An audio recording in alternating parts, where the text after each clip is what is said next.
কি হয়েছে? ভালোবাসার জন্য না হয় একটু মার খাবে। আমি তোমাকে ভালোবাসিনি, আর আমি তোমার জন্য মারও খেতে পারবো না। এ খুব হয়েছে, আর এক মুহূর্ত না, তুমি আমার জীবন থেকে চলে যাও।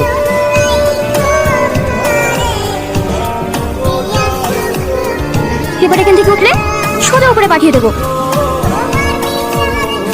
খাওয়া দাওয়া করে এসছো? মুখে কোনো কথা নেই? হ্যাঁ খেয়েছি, তুমি? হ্যাঁ খেয়েছি। হাতটা দাও। হ্যাঁ, হাতটা দিতে বললাম। এটা আমার নাম্বার, রাতে কল দিও।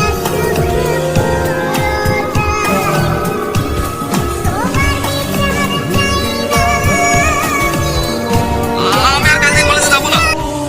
যদি ভাই আমার ব্যাপারে জিজ্ঞেস করে তাহলে বলবো বেড়াতে গেছে। ঠিক আছে, রোহন কালকে কলেজে যাবো না বললে বোন।